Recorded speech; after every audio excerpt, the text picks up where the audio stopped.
Hello नमस्कार दोस्तों, हमारे ऐतिहासिक ब्लॉग के वीडियो में आपका स्वागत है। दोस्तों चिंकी स्कूल से आ चुकी है। दोस्तों सपनों का घर बन रहा है। दोस्तों दीवार जो है सेट नहीं हो रही। दोस्तों दीवार को फिर तोड़ेंगे, गिराएंगे। दोस्तों 50 वीडियो उसके ऊपर बना के प्रस्तुत कर देंगे दोस्तों, क्योंकि ब्लॉगिंग रुकनी नहीं चाहिए। दोस्तों वैसे रुकने से याद आया कि आप लाइक और सब्सक्राइब करने से अपने हाथ मत रोकिएगा। दोस्तों चलिए दोस्तों के ब्लॉगिंग पैरोडी को साइड में करते हैं और मैच के ऊपर आ जाते हैं। वैसे एक दिन पहले मैच हुआ था एसआरएच और एमआई का, जिसके ऊपर हमने वीडियो नहीं डाला। क्यों नहीं डाला पता है? हमें माही भाई ने मना करा था कि उस पर आप वीडियो मत डालना। कुछ भी अब माही भाई तो माही भाई है भाई साहब, तो क्या करें। माही भाई का फोन आया तो हमने बोला ठीक है। अब सूर्या ने सेंचुरी मारी है, जिता दिया एमआई को, लेकिन फिर भी माही भाई बोल रहे हैं नहीं, तो हमने बोला ठीक है एक दिन का ब्रेक ले लेते हैं। वैसे उस दिन जो मैच हुआ था ना मित्रों, एमआई वर्सेस एसआरएच का, जिसमें कि एसआरएच आत को आया मुंह ने लगाए वाले मोड में आ गई थी और लगभग उनको लगा था कि वो जीत सकते हैं, लेकिन आउट ऑफ सिलेबस सूर्या आ गया था। और सूर्या ने जो काम सूर्या पिछले मैच में नहीं कर पाया था ना केकेआर के अगेंस्ट, लेकिन एसआरएच के सामने सूर्या ने कोई गलती गलती की गुंजाइश भी नहीं छोड़ी भाई साहब, और ताबड़तोड़ सेंचुरी मार दी है। वैसे सूर्या के साथ साथ ना क्रेडिट मिलना चाहिए तिलक को भी, क्योंकि तिलक ने काफी बढ़िया तरीके से सेंसिबल क्रिकेट खेला और सूर्या को ज्यादा से ज्यादा स्ट्राइक दी। वैसे तिलक की जगह अगर यहाँ पर कुंफू पंड्या होता ना, तो वो पहले अपनी 50 के पीछे जाता, सूर्या की इनिंग को वो साइड में करने की कोशिश करता। वैसे कुंफू पंड्या ने भी 3 विकेट लिए थे उस मैच में। अब आप सोच रहे होंगे कि भाई साहब अपने थंबनेल में तो संजू सैमसन को रखा है, लेकिन अब बातें कर रहे हो सूर्या की, मुंबई इंडियंस और एसआरएच के मैच की, तो ये सारी चीजें आपस में कैसे कनेक्ट हो रही हैं एक स्क्रिप्ट के पॉइंट ऑफ व्यू से अगर आप देखें तो आप इजीली समझ सकेंगे कि एमआई वर्सेस एसआरएच मैच में जो कुछ हुआ उस स्क्रिप्ट का अगला चैप्टर आपने कल रात को देखा। अब देखिए एमआई जो है वो एसआरएच से जीत गई। अगर एसआरएच जीत जाती तो एसआरएच के 14 पॉइंट हो जाते, लेकिन एसआरएच हार गई। तो एसआरएच सीएसके डीसी उस दिन नंबर 6 पर थी, अब नंबर 5 पर आ गई है। और ये एलएसजी मतलब सीएसके एसआरएच डीसी एलएसजी 4 टीमें हैं और चारों के 12-12 पॉइंट हैं मिलोड। अगर एसआरएच उस दिन जीत जाती तो एसआरएच के 14 पॉइंट हो जाते, तो एसआरएच जो है वो एमआई के अगेंस्ट हार जाती है और 12 पॉइंट पर ही रहती है। और डीसी जो कि 10 पॉइंट लेकर के नंबर 6 पर बैठी थी, वो भाई साहब कल का मैच जीत जाती है और 12 पॉइंट लेकर के आ जाती है। अब पॉइंट्स टेबल में 4 टीमों के 12-12 पॉइंट्स हैं और ये जो प्लेऑफ की रेस है ये काफी इंटरेस्टिंग हो चुकी है। लेकिन यहाँ पर कोई भी स्क्रिप्ट नहीं बोलेगा, कोई भी फिक्सिंग नहीं बोलेगा। इनफैक्ट आपने तो इसे एब्सोल्यूट सिनेमा बोल करके एक अलग ही नैरेटिव चलाना है, क्योंकि मैं काफी टाइम से देख रहा हूं काफी जो लोग हैं, विराट कोहली अगर 67 बॉल पर 100 मार दे तब भी एब्सोल्यूट सिनेमा है। वो 10 में से 7 मैच हार जाए टीम और बॉटम पर पड़ी रहे, लेकिन कोहली ने कुछ मार दिया रन और बाद में अच्छा खासा मोनोलॉग दे दिया, मसल मेमोरी, ये वो absolute cinema. Oh, really?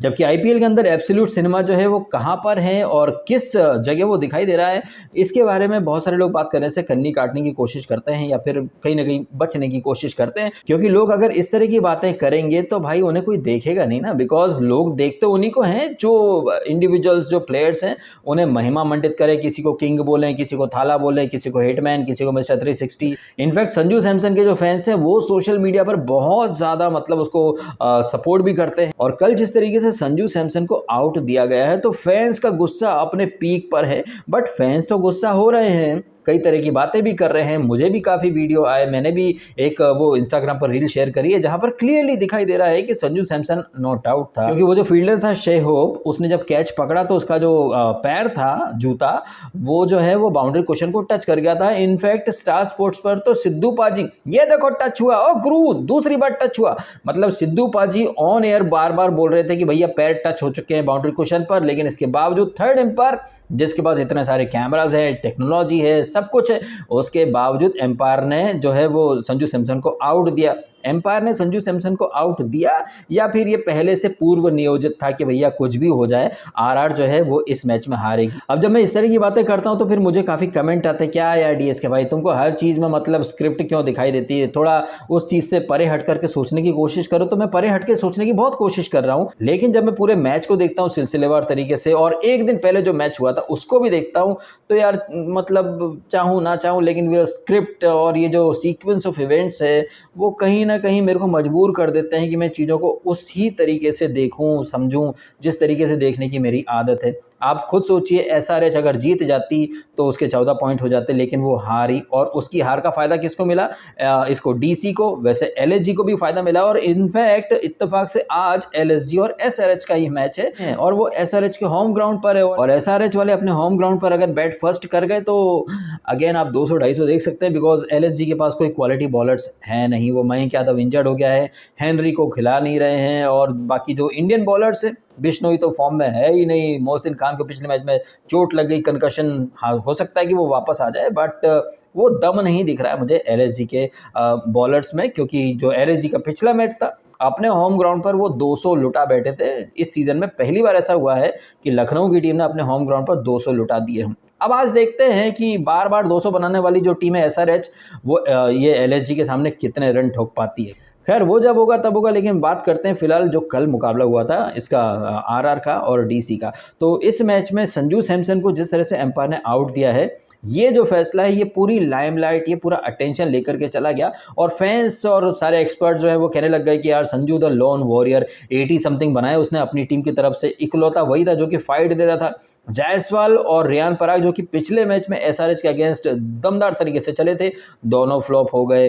Jos Buttler पिछले मैच में फ्लॉप 0 पर, इस मैच में भी फ्लॉप अक्षर पटेल ने बोल्ड कर दिया। और संजू सैमसन जो कि पिछले मैच में ज़रूर फ्लॉप हुआ था, लेकिन कल उसने पूरी कोशिश करी अपने दम पर आरआर को जीत दिलाने की। बट मैं फिर से कहना चाहूँगा कि आरआर वाले जो हैं वो जीतना ही नहीं चाहते थे। इसके एक नहीं कई सारे एक्सप्लेनेशन आपको मैं देने वाला हूँ।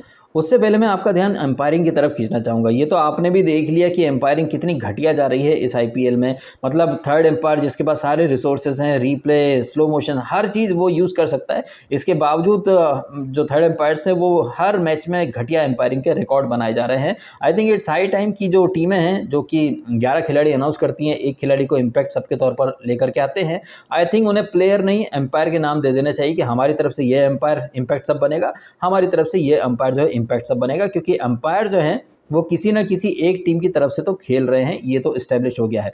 चलिए, एम्पायरिंग के ऊपर आपने ठीकरा फोड़ दिया, एम्पायर्स को आपने ब्लेम कर दिया, बट इससे क्या जो आरआर की टीम जो ब्लंडर कर रही है वो छुप जाएंगे क्या? ये जो मैं बार बार कहता रहता हूँ, स्क्रिप्ट है, ऊपर से ऑर्डर आते हैं, और आपको भूलना नहीं चाहिए आरआर और सीएसके ये 2 टीमें जो कि फिक्सिंग के आरोप में बैन हो चुकी हैं। और इसी सीजन में आरआर वर्सेस जीटी का जो मैच था उसमें संजू सैमसन ने कितने ब्लंडर करे थे ये तो आपको पता ही है। तो संजू सैमसन ने उस मैच में ब्लंडर करा और संजू सैमसन ने कल फिर ब्लंडर करा। और मैं सच बता रहा हूँ, कल जैसे ही टॉस हुआ ना, मेरी उंगलियां फड़फड़ाने लग गई वो टाइप करने के लिए। इनफैक्ट 1-2 बार मैंने टाइप करा भी, फिर मैंने डिलीट कर दिया। मैंने कहा जाने दो यार, अपन वीडियो में ही सारी बातें कर लेंगे। क्योंकि जब संजू सैमसन ने टॉस जीता और टॉस जीत करके फील्डिंग करने का फैसला लिया, वो भी इसके किला कोटला के मैदान पर, जहाँ पर कि इस सीज़न में सारे ही जो मैचेस हुए हैं टीमें जो हैं वो पहले बैटिंग करके जीती हैं, क्योंकि सेकंड इनिंग में टारगेट जो है वो चेज हो नहीं पाता है। ये जानते बूझते संजू सैमसन ने टॉस जीता और दिल्ली वालों को भैया फ्री लाइसेंस दे दिया कि जाओ जैक, जाओ अभिषेक पोरेल, जाओ स्टब्स, मारो कूटो, 200-250 ठोकर डालो। और अपने इस फैसले को जस्टिफाई करने के लिए संजू सैमसन ने क्या बोला? हम तो भैया अपनी स्ट्रेंथ पर खेलते हैं, हमारी स्ट्रेंथ चेस करना है। अच्छा, तुम्हारी स्ट्रेंथ अगर चेस करना है तो एसआरएच के सामने तुम, अरे हाँ वो तो भाई पहले से डिसाइडेड था ना एसआरएच का जीतना। अदरवाइज आप खुद सोचिए, जायसवाल, पराग जो कि अच्छा खेल रहे थे उस मैच में, अचानक से आउट हो जाते हैं, और भुवी भाई जो है लास्ट ओवर काफ़ी अच्छा डाल देते हैं। तो वो आरआर जो कि पिछला मैच हार गई थी, चेज नहीं कर पाई थी, वही आरआर आती है और संजू सैमसन को खड़ा कर देती है। और संजू सैमसन बोलता है कि भैया हमने टॉस जीत लिया, हम तो फील्डिंग करेंगे, बिकॉज हमारी जो स्ट्रेंथ है वो चेज करना है। और कैसे चेज हुआ, और कल रात के मैच में तो आरआर की जो स्ट्रेंथ है वो पता चली ही गई। 20 रन से ये लोग मुकाबला हार गए, बट संजू सैमसन के लॉजिक, हम तो अपनी स्ट्रेंथ पर खेलेंगे, हमारी स्ट्रेंथ है चेस करना।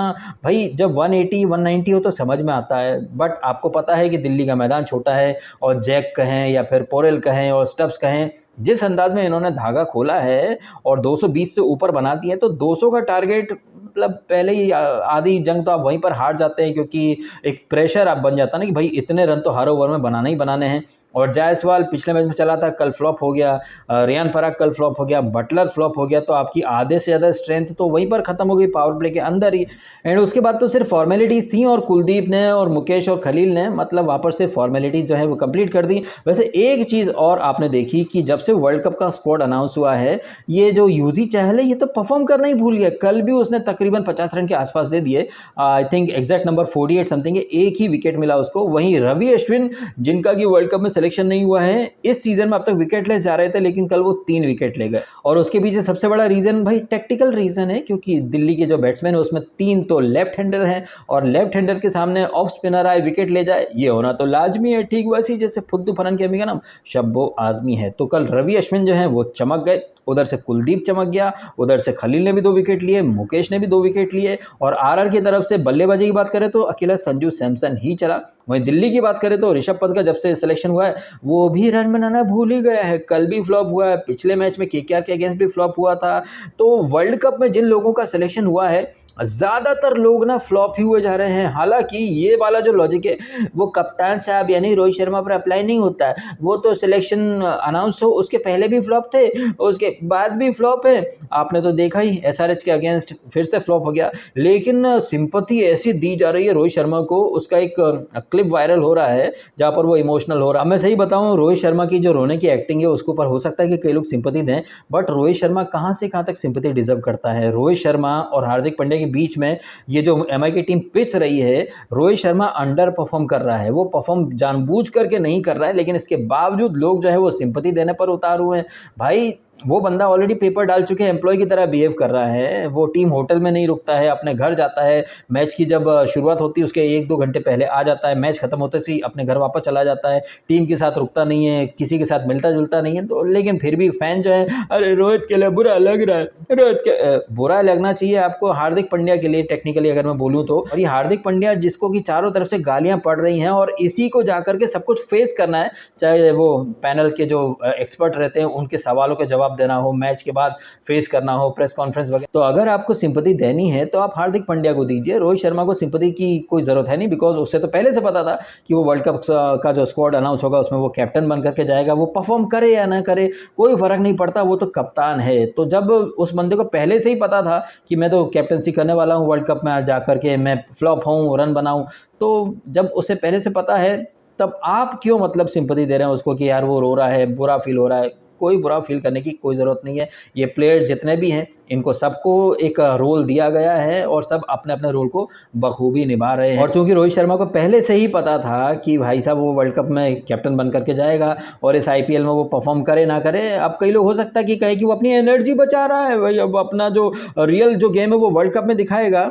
तो ठीक है, वर्ल्ड कप भी कुछ दिन में आने ही वाला है, हम देख लेंगे। अब आपका क्या है कहना इन सारी बातों के बारे में, चाहे वो रोहित शर्मा का इमोशनल होना हो, सूर्या की सेंचुरी, फिर एमआई जीतती है, एसआरएच हार जाती है, एसआरएच की हार, इधर डीसी और ये एलएसजी तो मतलब 5 उंगलियां घी में सिर कढ़ाई में, क्योंकि उन्हें एक तरह से लाइफलाइन मिल गई ना। ये सारी चीज़ें आपको नेचुरल लग रही हैं या आपको ये स्क्रिप्ट का पार्ट लग रही हैं? मैं अगर अपना बताऊँ तो मैं तो पहले ही बता चुका हूँ भाई, मतलब हॉलीवुड के जो फिल्म मेकर्स हैं, अपने बॉलीवुड के अब्बास मस्तान, हॉलीवुड का नोलान, ये सब फेल है भाई साहब। आईपीएल के जो स्क्रिप्ट राइटर्स हैं माइंड ब्लोइंग वो स्क्रिप्ट लिखते हैं, लास्ट दिन तक पता ही नहीं चले कि साला ये 4 जो टीमें आने वाली वो कौन सी 4 टीमें हैं।